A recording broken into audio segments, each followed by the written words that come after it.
You're listening to ESOPOD, the Foliance ESOP podcast. This is kind of a first for my podcast. I usually interview employee owners at Foliance. Like I've always just interviewed people that work for Foliance. So since this is branching out a little bit, I'll probably just have us all kind of go around and introduce each other. Like introduce yourself, who you are, where you're from, maybe a little bit about your company, just so people know where you're coming from. And then we can talk about the conference. Awesome. I can go ahead and start, and then I'll call on somebody else to go. So my name is Sean Hoy. I am with Foliance. I am in the shared services department, so I work in IT, and I'm also on the ESOP communication team. Foliance is a holding company. We're employee owned, so we own the Gazette in Cedar Rapids, Iowa, and we own Lifeline emergency vehicles up in Sumner. And then we also own Cimarron Trailers, which is a aluminum cattle livestock trailer company. They're in Chickasha, Oklahoma, but also in Kansas. They have a smaller operation there. Also lump in with the Gazette, there's the Southeast Iowa Union collection of papers. And then I'm in shared services. So shared services is also a department of Foliance. I've been with the company for 15 years and been in IT the whole time, just kind of slowly gaining responsibilities and growing. And it's been pretty great. Megan, why don't you go next? I'm Megan Chris. I have been with VGM HomeLink going on 9 years now. I started in 2016. VGM is an awesome company. That's all I can say. It's an awesome company. I love being a part of the VGM family.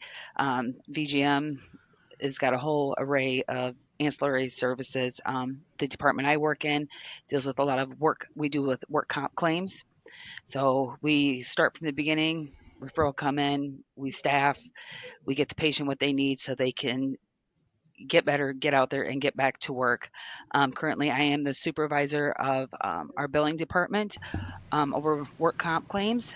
So very busy. I've got a team 24 or so billers who we get the bills in, we bill them out. A fun thing too that we're doing over here in the billing office, and I share with Stacy in DC, is that we're numbers driven. My department's numbers driven. So to try to bring in more of what the ESOP means to HomeLink, to the company, is now we have changed some of our verbiage. Instead of saying dollars billed, we're saying our contribution goal. That's the money that we're expected to come back in to go towards our ESOP. So it's been really cool to see. We've changed that in the last year. Is trying to get people more riled up, more involved in it. Like what you're doing is making a huge difference into our ESOP and into our future. Another little quirky, funny story. I shared with you all in DC. Most of my family works here. My son just recently got hired, so now all five of us all work for VGM, which I think is so cool, so awesome. And I believe we're the only family out of the whole company that all works here. So, just yeah, it's just a great company to be at, and I'm proud to be able to have my family a part of this company as well. And Megan, I think that's what speaks to employee ownerships and ESOPs and what it can do, and it's just so great for the entire family, right? And what it can do, and it can be life changing, So that's just incredible. So. Yep, and they're young, and we're trying to get them like, you guys stick with it. I mean, it's changing mine and my husband's life. It can change your life starting at such a young age. Coming on, when I came on, I'm like, am I too late? Is it too late to start over? I sat with an advisor, and she sat with me and my husband, and she says, you guys are in the right spot. You guys are doing the right thing, and no, it's not too late. And it's not too late. I think there's the fact that you're asking that question means that you're probably doing something right. Like, yeah, a lot of people probably just don't care. Like, yeah, we'll just deal with it when it comes. Yep. All right, Stacy, why don't you go next? Absolutely. So my name is Stacy Mullinex, and I work actually at the University of Northern Iowa, but our program is the Iowa Center for Employee Ownership, which we go by Iowa CEO, Center for Employee Ownership. So what we do is we go out and we provide general awareness and education at no cost for anybody. So it can be for those that are the current business owners that are looking to sell, what are the advantages to the employee ownership and how can that help and how can that provide you a legacy? Or, make sure that your community stays strong and make sure that, your employees are taken care of afterwards and what you can do to actually, change the landscape of the trajectory of your neighborhood, of the community that you live in. Or we can talk to employees. One thing that we just recently started talking with is, getting students more involved. And, what happens if out of college or even the community college, wherever you're at, or even out of high school, what happens if you would start with the ESOP? What could that do for your life? And to explain the differences, because what we're finding is the students don't always know either coming out of school. What is an ESOP? I've never heard about it, So we're trying to here at the University of Northern Iowa are trying to change that, not just for the UNI students, but also for all this, the students across the state. And then as well as we always like to talk to employees, what questions do they have? What do they not know, or what do they need help with, or how can we help with the culture? You folks got it figured out. You guys are longstanding ESOPs. Your company has it, but maybe some of the newer companies coming in. What services can we provide to help you guys and make sure that everything's going in the right direction? So we're just generalists. We provide just general education and awareness and support the employee ownership community in any way that we can, just because we know how important it is.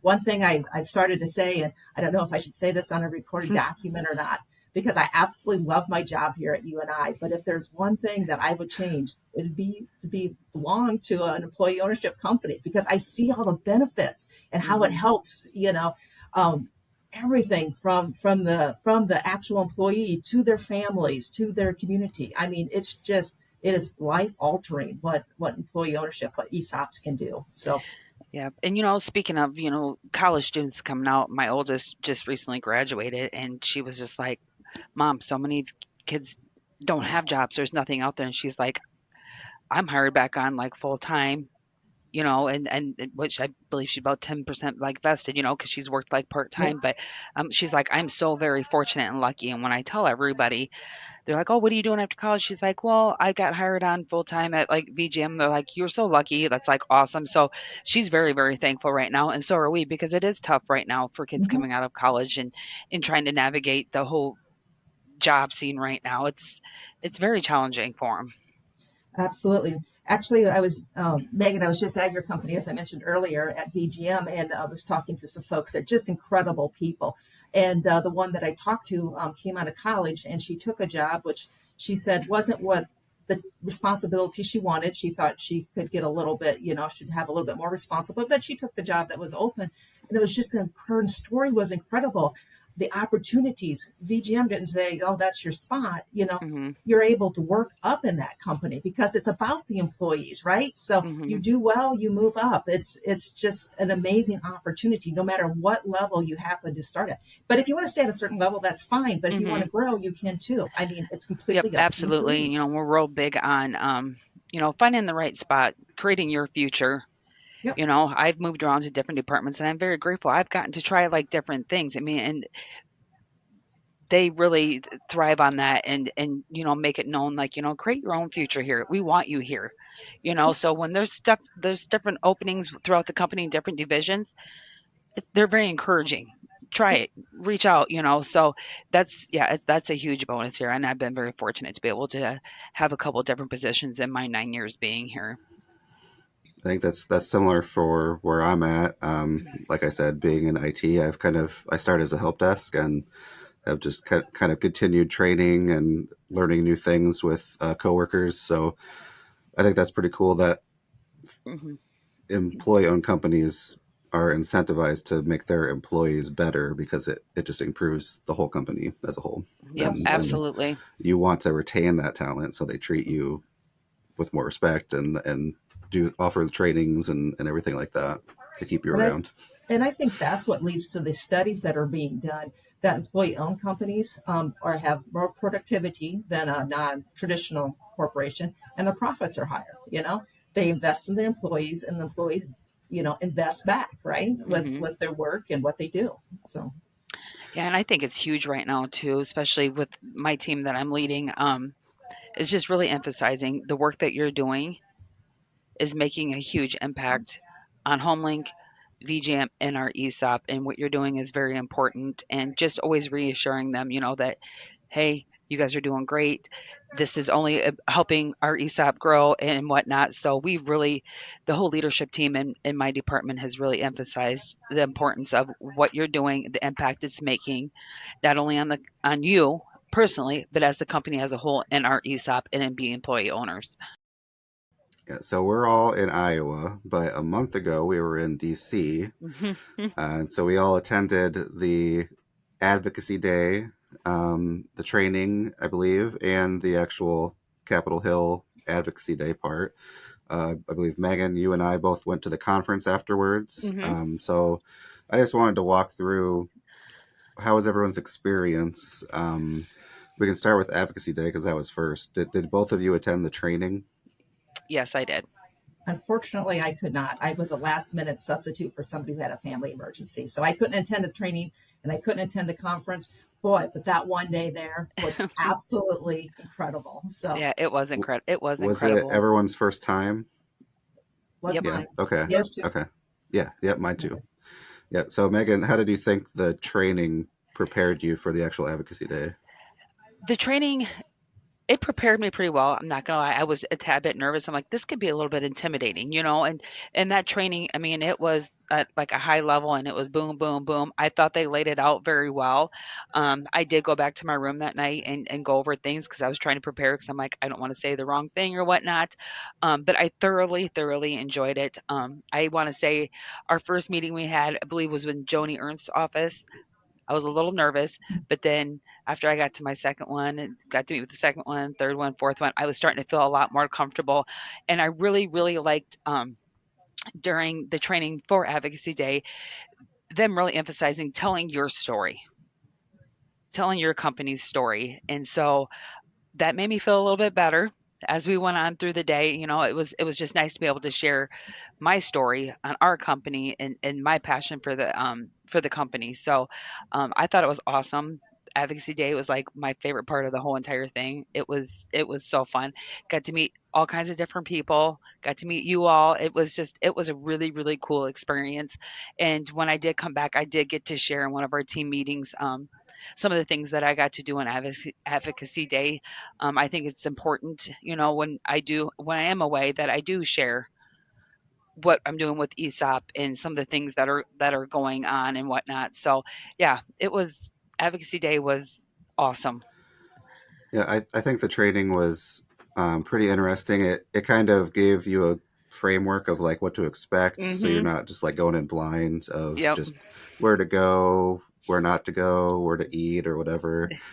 How early to get there so you don't stand in the line for hours. I don't think Mhm. we ran into any pretty No. severe lines, which was good, and it wasn't super rainy that day, which is No, also but good. I just know when we went and had lunch at, I was like, oh my god, like standing room only. That place was Yeah, busy and buzzing. I was like, I couldn't believe it. It was almost a little overwhelming. yeah. I think that any amount of training can't duplicate like actually doing it. So I do, yeah. Advocacy Day, like in general, going on Capitol Hill was pretty great. I think. So yeah, let's talk about the actual day of.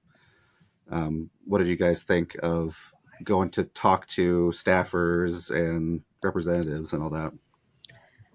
First off, I thought it was an honor. I was so honored that they allowed us, Mhm. that opportunity to do that. TEA was just amazing that they had set that up. So that was pretty cool, number one. And then, Megan, you had mentioned the company stories, and Sean, I know you told the company stories as well. I think that just hit home for everyone we talked to, whether it was the Congress or their staffers. Boy, they were busy taking notes. They were asking the right questions, and the stories, I think, is what hit home because that's what everybody remembers. That's what they can Mhm. resonate with, and I felt that was so important and so key.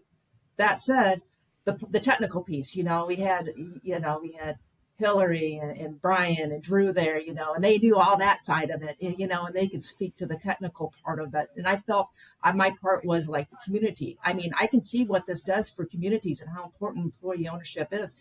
And if it's not for employee ownership, companies being sold to the ESOP or to the worker cooperative or the EOT, what happens, right? So if it's a smaller company, they might close their door, and wow, what an impact, what a void in the community if that company closes, if that small business closes. But if it's a bigger company and they just pull up stakes, they buy the company in 3, 4, 5 years, they pull up stakes and go out of state, or they go, down to Mexico or whatever, that leaves a huge void in the community as well. And that's so important to hear every piece of that. So I thought it was absolutely amazing. And I was very, very humbled by how everybody supported us when we were there, right? They said, yeah, we see it. We already know. So that was good stuff. That was one piece. It was definitely told to us that this is widely liked by everyone. So luckily we were going in to friends, like friendly conversations. No one was asking us why we wanted this, really. Yeah. And we were part of a larger group. So luckily we had some very smart people with us who knew all the very technical details of what we were trying to ask for.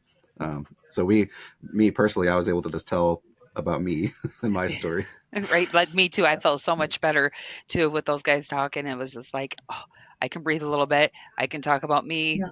our company, and how great our company is and whatnot. So that's what made me feel better going through all of it, because it can be a little bit intimidating. Mm-hmm. Yeah, I know we went. Sorry, I was just going to say we went during a very busy time, Yeah. and although I'm sure most time is busy there, it was nice to see kind of behind the curtain of like this is what actually goes on, like just constant people Mm-hmm. through meetings all the time. It's crazy. Yeah, I loved being able to go into Grassley's office and sit there. I mean, he was just so humble and just relaxing. He just made you feel relaxed. He came in with the candy bar, and that was like that was one of my favorite ones, was going in there and talking with him and listening to him and stuff. It just a really, really, really nice man, and just made everybody feel at ease. Absolutely. Yeah. Yeah. What did he say? He says, I already support all this. You just tell my staffer what bills it is that I need to Yep. sign on, or whatever, however he said that. Yeah. Yeah, I think like why do you keep coming back? Like Yeah. I Yeah. already like you. Yeah.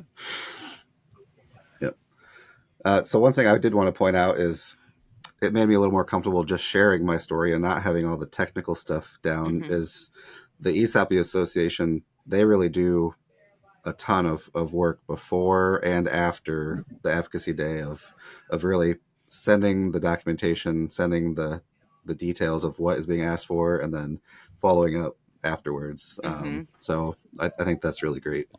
Oh yeah, they put a lot of time into this and organizing. This takes these guys probably quite some time to get together and whatnot. So yeah, I thought it was all put together wonderfully. Everybody was so helpful and accommodating. You had questions, I mean, they were right there to answer them for you. The app was super easy to use, and user friendly, I should say. But yes, I mean, the time that they put into this and whatnot was unbelievable. I would recommend anybody who listens to this call, if you have a chance to go, right? Yes. It was just so amazing and humbling to be a part of this. And I mean, we even had a reception at the Capitol. I mean, how Hmm. many people can say Yeah, that? That that was was just super amazing to cool. That me. was Yeah. fun. That was Yeah. awesome. That was awesome. Yeah, it was.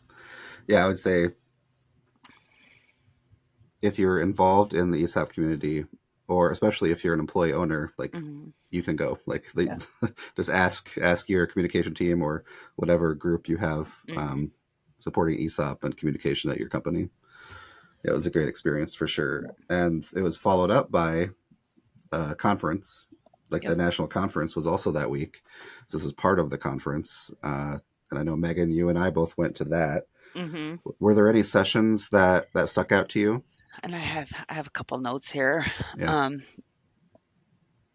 I did sit in a session regarding Gen Z, and just that retention and really getting like their buy into this. I think across the board, a lot of companies are do run into some issues, with the younger generation coming in and really trying to get their buy-in on what this ESOP can do for you. We hire younger people all the time, and I'm like, you guys stick it out. Like, there's room for growth. I mean, this can change your life. This is going to change your life. So I sat in a session with for about the Gen Z, and it was just really hitting home about letting these guys know, explaining the ESOP, what it can do for you, and and how great it is to work. I'm all about enthusiasm and getting everybody all excited about it and whatnot. So just that one really like stuck out with the Gen Zers. We've talked about this numerous times. I've been to different sessions throughout my last 3 years of being on the committee, and a lot of it was the younger generation, the Gen Zers. How do we get them more involved and excited about it, and keeping them here? Yep. Yeah, it's hard to just choose one thing. Like, Hmm. you can't communicate in one way anymore. Nope. Traditional communication, like email even, or Hmm. videos, like long-term videos, are not what people are watching. Like, Yeah. people are watching short TikToks or podcasts or whatever. Hmm. Um, yeah, so And you have even to. with that, it's you got to send out the message multiple ways, because what Hmm. might hit for me might not hit for my son or whatever, so the same message. So Absolutely. for those in the communication department, wow, what a a task to take on, to be able to resonate with everybody at every age, at age level, since there is such a wide variance. Yeah, and we just had our big reveal on our share prices, and so our committee, I mean, we were shooting blast emails out. I mean, there was a link. I mean, we could come in person, or there was a link you could watch it from home if you couldn't make it. We had like our warehouses, all had they were all able to watch it, but all had their own little watch parties as well. So the communication committee and our corporate events team really helped us out to get that communication out. Like, come and join us in person. It's going to be awesome. We're going to have drinks and appetizers and snacks and stuff. Or, here, you can watch it from home. So, yeah, we really try hard to get it out there and accommodate everybody. We have people working all over the United States, different time zones, different locations and whatnot. So they do a really good job on getting that communication out and really trying to get people involved and jacked up and excited. I know in my team meeting, I'm like, who's going to be at the reveal? We were guessing the prices and whatnot and whatnot. Just trying to get the excitement back. So Megan, I gotta ask, was your reveal price what you expected, or higher or lower, or? It was right around what I expected. Nice, very nice. Good. I was happy. Good, good. I was happy with it. I was going to ask, do you have a lot of people that are from remote locations come in for that reveal meeting? Um, I wouldn't. I don't have a definite answer. Just because I'm here at headquarters. Um, there was, I want to say, some that did come in for it. But we have people that live down in Des Moines or like Cedar Rapids and stuff. I don't think that some of those people came back. I can just speak from my team. I had quite a few people from my team that live in surrounding areas that did come in, but I think we did have a good number of people that were viewing from home. I don't think we've tried to do like a, hey, let's all move to one location to do a Hmm. conference or something, because we're so geographically spread out. Right. Like, we have people in Oklahoma and Kansas and Hmm. northern Iowa. But yeah, we usually do. At least the last couple of years, we've done a live video to everyone all at once, so everyone's seeing it at the same time.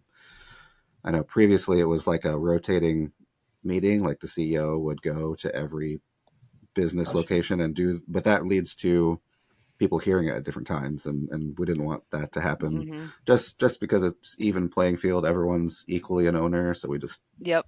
blast Yep. it to Yep. everybody, and that has Yeah. worked out well. And at our reveal, we did it at Gallagher Blue Dorn in Cedar Falls on UNI's campus, and it was all video. So I had a little segment. Maddie Boss, who's also co-chair of our committee, had a segment, and then our president and CEO of the company talked. Our CFO talked and whatnot, and that was already all pre-recorded. So we sat in Gallagher Blue Dorn and got to watch it.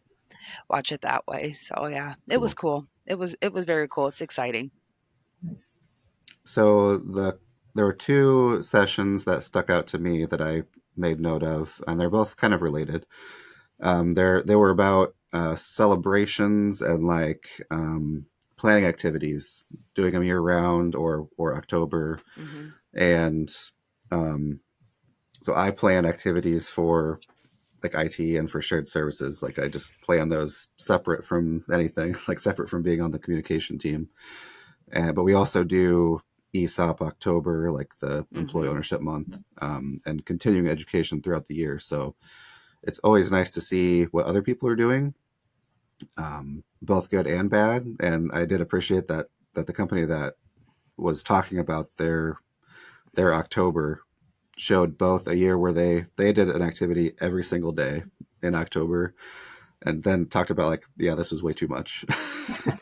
um, yeah, and I think it's important to just kind of follow up afterwards and be like, what worked, what didn't work, Hmm. and just seeing what other people are doing is super important. Yeah, and we do activities um, throughout the week. We have like our breakfast, our ESOP breakfast. And you complete some of the activities. You can get, it's called e-cash. Um, you can get shirts and tumblers and all that stuff. But there was an activity every day, and I think we did it that way, and we're large enough and we're a big enough committee to be able to do that. But I think doing the activity every day made all of our remote people feel welcomed, and part of the Yeah, team. So yeah, yeah, that's I mean, good. it is a lot of work, but it's worked for us, and we do have pretty good participation with some of the activities and stuff that we do. That is important to note. Like, what works for your company might not work for every Yep. company. Yep. And one thing that I really appreciate about conferences, the ESOP conferences I've been to, is coming from a perspective where I go to IT conferences sometimes as well. Mhm.